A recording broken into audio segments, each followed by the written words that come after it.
अस्सलाम वालेकुम my social media family. उम्मीद करती हूँ कि आप सब लोग हिफ्ज़-ओ-अमान से होंगे, खुशबाश होंगे। और जनाब अली, जैसा कि आप लोग जानते हैं कि 9 मई के जो वाक़यात हैं उसकी जो तैयारी है वो खान साहब ने ज़नान पार्क के अंदर 1 से 1.5 साल पहले से करवाना शुरू कर दी थी। जब रातों को वहाँ पर महफ़िलें सजती थीं, नाच गाने के प्रोग्राम्स होते थे, वहाँ पर लाइव पूरियाँ बना करती थीं और ख़ान साहब जो हैं वो ओथ लिया करते थे और ऑन ओथ जो है वो लोगों को बताया करते थे कि आप लोगों ने क्या कुछ करना है और क्या कुछ नहीं करना है। उसमें ख़ान साहब के वुज़रा तो शामिल थे। उनका लालच तो ये था कि उनको टिकट चाहिए था, उनको इलेक्शन जीतना था। लेकिन वहाँ पर कुछ इस तरह के अकल के अंधे लोग भी थे, ख़वातीन भी थीं, जो खान साहब की मोहब्बत में या फिर पार्टी के अंदर अपनी जगह बनाने के लिए या सोशल मीडिया पे हिट होने के लिए जो है वो ये हरकत व सकनात करते थे। और उसमें अगर सर फहरिस्त अगर आप कहें तो 3 ख़वातीन जो हैं वो सर फहरिस्त थीं। और वो तीनों की तस्वीरें जो हैं वो मेरा एडिटर आपको यहाँ पे दिखा देगा, क्योंकि मुझे उनके नाम भी पूरी तरह से नहीं आते। लेकिन उनमें से एक खातून है जिनका नाम बताया जा रहा है जी फलक जावेद। अब ये जो फलक जावेद साहिबा हैं, ये दिखने में तो आपको कभी काफ़ी मॉडरेट और काफ़ी लिबरल किस्म की खातून नज़र आती हैं। और इनके बारे में बताया जाता है, मैं ये मेरे अल्फाज नहीं, बताया जाता है कि इनको धरने के अंदर लाया ही अट्रैक्शन के लिए जाता था।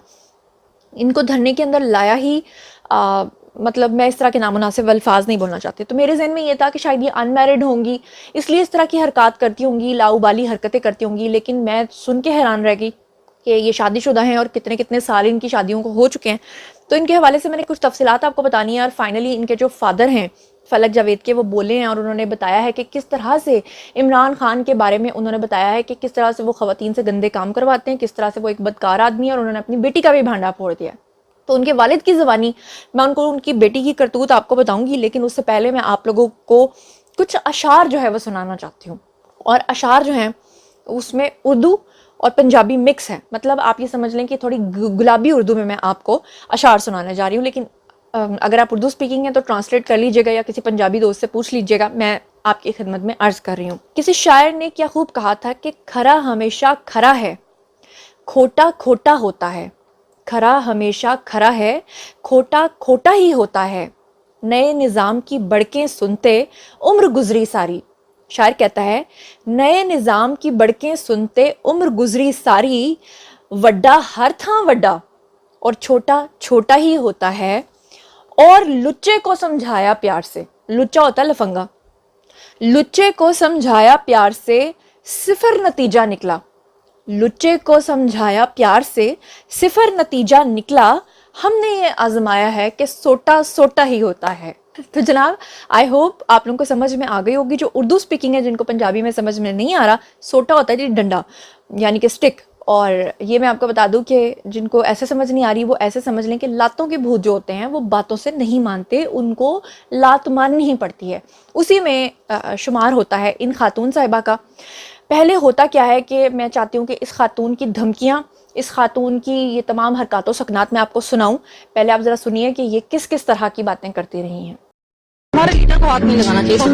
जीतेंगे इनको पूरे पाकिस्तान में इंशाल्लाह जीतेंगे। क्या इमरान खान को गिरफ्तार करने की वजह जो भी हो, उसके गिरेबान पे हाथ नहीं डालना चाहिए था। उसके गिरेबान पे हाथ, तुम्हारे गिरेबानों पे हाथ, और वो हाथ तोड़ेंगे तुम्हारे। यहाँ पे खान साहब के साथ साथ और सारी आवाम भी पुलिस का 2 दिन से इंतजार कर रही है, पर पुलिस के आने का नाम ही नहीं ले रही। हम तो कब से कह रहे भाई आप ही जाओ, गिरफ्तार नहीं करना था इमरान खान को। और फवाद चौधरी को भी तब गिरफ्तार किया जब वो यहाँ से निकल के चले गए हैं। मतलब इतने भी का डरपोक हो के लोगों के बीच में उसको गिरफ्तार करके नहीं लेके जा सके, और अकेले को आपको गिरफ्तार करना। मुझे पता है कब्बे खा के आती है जब भी आप बात करती है। देखिए, औरतों का काम है बोलना। आपकी तरफ फिर मस्ती थोड़ी रहती है, औरतें बोलती भी है, औरतों का काम है। ये मौरंग साहब के बारे में क्या कहना चाहिए? मैं कहना चाहूंगी अपनी बाजी से थोड़े पैसे लेके नाक की सर्जरी तो करा ले यार। मतलब इतनी मोटी नाक फुल, उसको मजीद फुला के आके बैठ जाती, ऐसे कर करके बोलती है, ऐसे ऐसे ऐसे करके। मतलब कोई शर्म कर ले, बच्चे डर जाते हैं यार अचानक देख के। शहबाज शरीफ के बारे में क्या कहना चाहिए? वो जो छोटा सा है, पता नहीं आजकल किधर है, नजर ही नहीं आता। कहीं जाता है तो वहाँ पे नजर नहीं आता, बस जब फोटो हो रही होती है ना तो पाँव ऊंचे कर लिया कर, वो नजर तो आए भाई। नवाज शरीफ के बारे में क्या? वापस आजा बेशरम, तेरे भाई की हुकूमत है, वापस आजा गेंडे, तुझे आलू गोश्त खिलाएंगे। हम पिछली बार आपसे गुफ्तगू हुई थी, आपने कहा था हम खान साहब को गिरफ्तार नहीं होने देंगे। तो हमने नहीं होने दिया था, हमने 24 घंटे मार खाई थी, यहाँ पे शेलिंग खाई थी, हमने नहीं लेके जाने दिया था। पता नहीं सांबा वालों को मैं इसका क्या कहूँ, पता नहीं है कहाँ पर इनके सामने वो ले गए और इस तरह ले गए। इनकी इतनी जरूरत उसको पाया को पकड़ के ले गए। तुम्हारी औकात क्या, तुमने उसके गिरबान में हाथ डाला? जो हाथ उसके गिरबान में डाला ना, वो हाथ तोड़ेंगे हम। तो ये यहाँ पे कोर्ट कमांडर हाउस क्यों आए हैं? रेंजर्स लेकर गई है, रेंजर्स वापस करेगी। तुम लोग खुल के सामने आए हो, हम खुल कर गालियां देंगे तुम्हें। तुम हमारे पैसों में पलने वाले, उसको कॉलर में डाल के ले गए उसको, ये ना हमें धमकियां कहीं लगाओगे। ये ना कहीं पैसों में पलने वाली हमारी हिफाजत के लिए। हमारे टैक्स के पैसे। पी ने कहा है कि मैं हाथ तोड़ दूंगा, मैं टांगे तोड़ दूंगा, मैं इनके आंखें नोच लूंगा। आप किसने पुलिस वालों पे हाथ उठाया? नहीं तो मोहसिन नकवी साहब, आप लोगों ने पहले भी कोई कसर नहीं छोड़ी। आपने पहले भी दांत तोड़े हैं, आपने पहले भी बाजू तोड़े हैं, आपने पहले भी सर फाड़े, आपने मुंह फाड़े हैं। आप कितने बेगैरत हैं आप कितनी बेगैरती से पक्के मुंह से झूठ बोलते हैं। जैसी आपकी मालकिन है पक्के मुंह वाली झूठी, आप पक्के मुंह वाले बेगैरत हैं। आपके लिए खान साहब ने बिल्कुल ठीक है कि आप बेगैरत हैं। और जो मैंने आपके लिए पहले दिन कहा था कि आप जरदारी की औलाद है, हलाल के तो नहीं हो सकते, आपने साबित की है। मतलब 1500 वीडियोज हैं भाई साहब, जिसमें आपके लोग स्टील के डंडे मार रहे हैं लोगों को। स्टील के डंडे, काले कलर के स्टील के डंडे मार रहे हैं। पत्थर उठा उठा के रेंजर्स मारी थी। आप लोगों ने रेंजर्स की कोई इज्जत नहीं रहने दी, आपने पुलिस वालों की इज्जत नहीं रहने दी। आपने पुलिस वालों को ऑर्डर दिया है कि जमान पाक के पास से अकेले ना गुजरे। आप डूब के मरे नहीं ये ऑर्डर देते हुए। आपको ये शर्म महसूस ना हुई कि आपने इदारों के लिए लोगों के दिल में कितनी नफरत पैदा कर दी है कि वो अपने मुल्क में अकेले गाड़ी में घूम फिर नहीं सकते। आपने ये हालात पैदा कर दिए हैं और आप बेगैरतों की तरह बैठ के कह रहे हैं कि हम अब आगे से मारेंगे। आपने पहले भी बहुत मारा है, मगर क्योंकि आप बेगैरत हैं आप मुकर गए। अब आगे भी यही करेंगे, चाहे आपकी 1500 फुटेजेस पड़ी। जी जनाब, आप लोगों ने सुन लिए। फिर ये खातून सिर्फ यहीं तक नहीं रुकती, बल्कि 9 मई को ये खातून तोड़ फोड़ में मुलव्वस होती हैं। फिर ये जैसे ही देखती है ना कि कैमरा मेरी तरफ आ रहा है, तो ये खुद को फोटोजेनिक दिखाने के लिए, खुद को कैमरे की आंख में और मोतबर करने के लिए ये खातून कहती है, डर्टी हैरी कहाँ हो तुम, आ जाओ।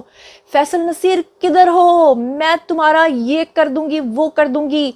जमान पार्क के में जिन दिनों में ये रेड पड़ती नहीं थी, पुलिस अभी आ नहीं रही थी, तो ये खातून जो है खुलेआम धमकियां देती थी और कहती थी कि पुलिस आ क्यों नहीं रही, आ जाओ, आओ आओ।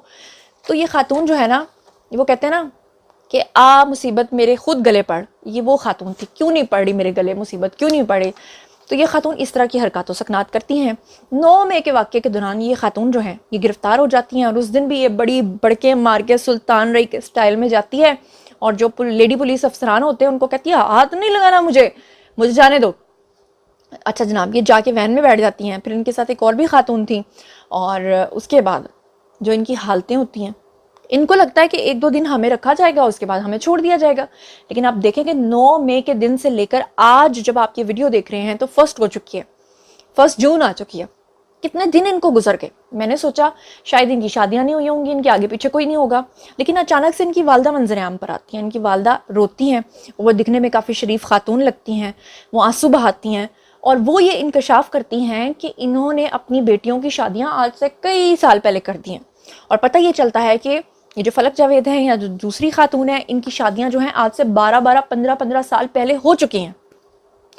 12-12, 15-15 साल हो चुकी हैं पहले शादियां। सुभान अल्लाह, इनके मेकअप पे मैं कुर्बान जाऊं, माशाल्लाह फिटनेस कमाल है। और फिर मैं चाहती हूँ कि इनकी वालदा का मैं आपको वीडियो दिखाऊं और साथ में मैं इनकी बेटी का भी आपको वीडियो दिखाऊं कि बेटी जो है वो 12 साल की सामने आ जाती है और फिर पता चलता है कि ये खातून जो है इनकी सिर्फ एक बेटी ही नहीं है बल्कि इनका साथ में एक बेटा भी है।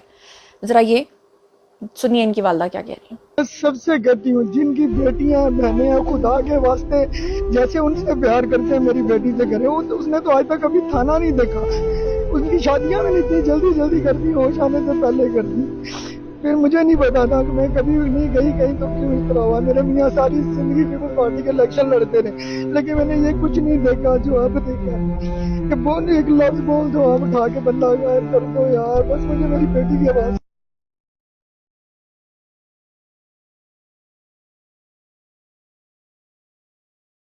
जी अच्छा, आप लोगों ने सुना इनकी वालदा क्या कह रही हैं। ज़ाहिर बात है बच्ची के ऊपर तरस आ रहा है। 12 साल की वो बच्ची है और वो अपनी माँ के बगैर इतने अरसे से वहाँ है। उनका बेटा भी फलक जावेद का छोटा वाला। अच्छा, उसके बाद जब हम कहानी में थोड़ा और आगे बढ़ते हैं तो कहानी में एक और ट्विस्ट आता है। कहानी में ट्विस्ट ये आता है कि जो फलक जावेद हैं, इनके जो वालिद हैं, ये खुद पीपल्स पार्टी के इलेक्शन लड़ते रहे हैं, खुद वहाँ के पता नहीं नाजिम या वो क्या रहे हैं। और पता ये चलता है कि इनके जो वालिद हैं उनके घर के बाहर आज भी पीपल्स पार्टी का झंडा जो है वो लगा हुआ है। لیکن آپ کو میں بڑی مزیدار بات بتاؤں کہ پہلے جب ان کے والد سامنے آتے ہیں تو وہ ایکٹ کرتے ہیں. وہ ایکٹ اس طرح سے کرتے ہیں کہ دیکھیں جی ہم پیپلز پارٹی کو سپورٹ کرتے ہیں, اگر میری بیٹی جو ہے وہ پی ٹی آئی کو سپورٹ کرتی ہے تو میں اس کو پوری آزادی دیتا ہوں, مجھے اس بات سے کوئی لینا دینا نہیں ہے کہ میری بیٹی کس پارٹی کو سپورٹ کرتی ہے. اس سے ان کے والد سے لوگوں نے پوچھا, ان صحافیوں نے پوچھا کہ کیا آپ نے اپنی بیٹی کو کبھی منع نہیں کیا کہ دھرنوں میں مت جاؤ, جلسوں میں مت جاؤ, یا اگر جاؤ تو توڑ پھوڑ مت کرو, اس طرح کی گندی لینگویج مت بولو, آپ خود ایک سیاسی کارکن رہ چکے ہیں. ان کے والد نے کہا نہیں جی, میری بیٹی کے اوپر مجھے پراؤڈ ہے اپنی بیٹی کے اوپر, مجھے فخر ہے اپنی بیٹی کے اوپر, میری بیٹی نے جو کیا صحیح کیا. اب اگلا پوائنٹ جناب عالی یہ ہے کہ اب ان کے والد کا بیان سامنے آیا اور فائنل ان کے والد نے جو اپنے دل کی بات ہے نا وہ کر دی ہے. ابھی سے کچھ عرصہ پہلے ان کے والد نے گاڑی میں بیٹھے ہوئے تھے اور کسی ولاگر کو انہوں نے انٹرویو دیا, اور اس میں ان کے والد نے کہا کہ مجھے میری بیٹی تک رسائی نہیں دی جا رہی, مجھے میری بیٹی سے ملنے نہیں دیا جا رہا, میرے ساتھ ظلم ہو رہا ہے, میرے ساتھ یہ ہو رہا ہے, میرے ساتھ وہ ہو رہا ہے. لیکن ایس ایس پی انویسٹیگیشن جو ہیں انوش صاحبہ, انہوں نے کہا ہے کہ جب تک کسی ملزم کی شناخت پریڈ نہیں ہو جاتی تب تک اس کو اڈیالہ جیل میں یا جہاں پر بھی وہ کہیں ہے اسے ملنے کی قانون کے مطابق اجازت نہیں ہوتی. شناخت پریڈ کے بعد اس کے والدین اور یا ان کے فیملی کے ممبران جو ہیں وہ مل سکتے ہیں. تو اب جو ہیں ان کے والد کی جو آخری امید تھی وہ بھی ختم ہو گئی, اور اب فائنلی ان کے والد صاحب جو ہیں انہوں نے سچ بول ڈالا. اب سچ کیا بولا؟ ان کے والد صاحب نے کہا کہ جناب عالی, میری جو بیٹی ہے وہ پچھلے 1.5 سال سے مجھ سے ملنا, ایک 1.5 سال سے میری بیٹی نے مجھے ملنا چھوڑ دیا تھا, کیونکہ میں پیپلز پارٹی کو سپورٹ کرتا تھا, کیونکہ میں اپنی بیٹی کو منع کرتا تھا, کیونکہ میں اپنی بیٹی کو ان تمام حرکات و سکنات سے منع کرتا تھا, اس لیے میری بیٹی مجھ سے نفرت کرنے لگ گئی تھی. میری بیٹی کہتی تھی آپ میرے لیڈر کو برا کہتے ہیں, میں آپ کے گھر نہیں آؤں گی. یہ کوئی معمولی بات نہیں ہے. آپ یہ سوچئے کہ جو بیٹیاں ہوتی ہیں نا وہ بڑی سینسٹیو ہوتی ہیں, دنیا جہان کا ہر ظلم برداشت کر لیتی ہیں, لیکن بیٹیاں کبھی اپنے ماں باپ کے ساتھ رشتہ نہیں توڑتی. وہ بیٹیاں ہی نہیں ہوتی ہیں جو اپنے ماں باپ سے رشتہ توڑ دیں. مجھے سمجھ میں نہیں آتا یہ کس طرح کی بیٹی تھی جو عمران نیازی کے پیچھے لگ کے اپنے باپ کے گھر پچھلے 1.5 سال سے نہیں گئی. یہ وہی فتنہ ہے جو میں آپ کو پہلے اپنے ولاگز میں بتاتی رہی ہوں کہ میرا اپنا یہ کانوں سنا واقعہ ہے کہ میں نے آپ کو پہلے بھی بتایا تھا کہ پچھلے سال میں بھی یہ واقعہ پیش آیا کہ ایک گھر میں جب رشتہ دیکھنے کے لیے لڑکا لڑکی کا رشتہ بھی طے ہو گیا, پکا ہو گیا, ڈیٹ فکس ہو گئی, پتہ چلا کہ لڑکی والے جو ہیں نا وہ پی ٹی آئی کے ہیں, لڑکے والے جو ہیں وہ کسی اور پارٹی کے ہیں. تو لڑکی کے باپ نے لٹرلی لڑکی کے کہنے پر ان لڑکے والوں کی انسلٹ کر کے ان کو گھر سے نکال دیا کہ اگر آپ لوگ خان کو سپورٹ نہیں کرتے تو ہمارا خان, ہمارا نیازی, ہمارا لیڈر تو یہ کہتا ہے کہ جو مجھے سپورٹ نہیں کرتا وہ حق پر ہی نہیں ہے, اور جو حق پر نہیں ہے آپ کیسے آ کے ہم سے رشتہ مانگ سکتے ہیں, چلو جی بھائی کلٹی ہو جاؤ, نکلو ہمارے گھر سے. یعنی کہ پی ٹی آئی کے سپورٹرز کے دماغ میں یہ بات ہے کہ یہ جو مرشد ہے نا, یہ مرشد نہیں ہے, یہ کوئی اوتار ہے. یہ ہمارا ایک ایسا مرشد ہے جو ہمیں جو کہے گا ہم زومبیز کی طرح سڑکوں پہ نکل جائیں گے. اور یہی کیا فلک جاوید نے. فلک جاوید کی آنکھیں حب نیازی میں اس حد تک اندھی ہو گئیں کہ اس خاتون نے ہماری اسٹیبلشمنٹ کو گالیاں نکالیں. اس خاتون نے آرمی آفیسرز کو ڈرٹی ہیری سے لے کر جنرل فیصل نصیر اور پتہ نہیں کیا کیا وہ بولتی رہی, کیا کیا وہ نام لیتی رہی, اس نے ان کو گالیاں نکالیں. یہ وہ خاتون ہے جس نے اپنی سگی ماں کے آنسوؤں کو نہیں دیکھا. یہ وہ خاتون ہے جس نے اپنی 12 سال کی بیٹی اور اپنے 8 سال کے بیٹے کو نہیں دیکھا. یہ وہ خاتون ہے جس نے اپنے سسرال والوں کو نہیں دیکھا. سسرال والے تو بعد میں آتے ہیں. اس خاتون نے اپنی ماں کے آنسو تو دور کی بات ہے اپنے باپ کی عزت کا نہیں سوچا. یہ دھرنوں میں جاتی رہی, یہ سب کچھ کرتی رہی, اور آج یہ پریزن وین کے اندر سے جب گزرتی ہے تو وہ بیچاری نانی اب وہ 2 بچے لے کے وہ پھر رہی ہوتی ہیں. وہ بوڑھی خاتون ہے, اور وہی نانی جن کے گھر وہ پچھلے 1.5 سال سے جانا پسند نہیں کر رہی تھی وہی اس کے بچوں کی کفالت کر رہے ہیں. تو مجھے تو حالات بڑے ٹائٹ اور بڑے خراب لگ رہے ہیں. نیازی صاحب جو ہیں انہوں نے انٹرنیشنل میڈیا کو انٹرویو دیا ہے, اور اس انٹرنیشنل میڈیا کو وہ کیا کہہ رہے ہیں خود ہی سن لیجئے. Your party have said Imran Khan is our red line. What does that mean? That the sort of things that have happened in this country where there's no rule of law and they've been picking up people and that there's all these cases against me, that if they think they'll sit quietly and do nothing, if they shove me in jail, there would be a reaction. But you know, that does sound to many like a threat. Well, I didn't make the threat. It's the workers and the party members. جی تو آپ لوگوں نے سنا کہ نیازی صاحب جو ہیں وہ ترجمہ بھی ساتھ نیچے چل رہا تھا. آپ لوگوں نے سن لیا ہوگا کہ نیازی صاحب فرما رہے ہیں انٹرنیشنل میڈیا کو کہ میں تو جیل میں تھا, مجھے تو کچھ پتہ نہیں تھا پیچھے سے کیا ہوا. یہ جو کچھ ہوا ہے یہ میرے وزراء نے کیا ہے یا میرے کارکنوں نے کیا ہے, مطلب اس میں میری کوئی ذمہ داری نہیں, میرا کوئی لینا دینا نہیں. میں کیا کہتی تھی کہ سیاستدان جو ہوتے ہیں یہ آپ کو اپنے فائدے کے لیے استعمال کرتے ہیں اور ڈسٹ بین کی طرح آپ کو پھینک دیتے ہیں. آپ کو تھرو کر دیتے ہیں کیونکہ ان کا جو مقصد ہے ان کا ٹاسک پورا ہو چکا ہے. اب لیکن نیازی صاحب یہ سمجھ رہے ہیں کہ وہ بچ جائیں گے یہ کہہ کر, یہ بیانیہ دے کر, لیکن وہ بچ نہیں سکتے. لیکن افسوس کے ساتھ یہ ہے کہ وہ کہتے ہیں نا خود تو ڈوبے ہیں صنم, ساتھ میں وہ دوسروں کو بھی لے ڈوبے. تو یہ خواتین اور یہ جتنے بھی لوگ ہیں یہ سب ڈوب گئے ساتھ میں. اب وہ مجھے تو یہی لگتا ہے کہ فلک جاوید کی جو بچے ہیں اب ان کو اکیلے رہنے کی عادت ڈال لینی چاہیے. اور یہ بھی خبریں مل رہی ہیں کہ فلک جاوید کا جو ہسبینڈ ہے بیسکلی وہ پہلے یوتھیا بنا تھا, اس کو یہ جراثیم لگا تھا, آگے اس نے اپنی بیوی کو دھرنوں میں لے جانا شروع کیا اور وہاں جا کر یہ حرکات و سکنات جو ہیں وہ کرنا شروع کی. ابھی تک ان کے شوہر کی تصویریں تو میرے سامنے نہیں آئیں, اگر آئیں تو ایڈیٹر لگا دے گا. اور اب باری ہے جناب آپ لوگوں کی, آئیے کامنٹ سیکشن میں کہ اس بارے میں آپ لوگ کیا سوچتے ہو سمجھتے ہیں, کامنٹ سیکشن میں آئیے شیئر کیجیے, پرسنلی جواب دوں گی. مزید خبریں, ولاگز, انٹرویوز اور سیاسی تجزیے جاننے کے لیے میرے ساتھ کنیکٹڈ رہنا ہرگز مت بھولیے گا. چینل کو سبسکرائب کر لیجیے گا. اپنا بہت خیال رکھیے گا. اللہ نگہبان.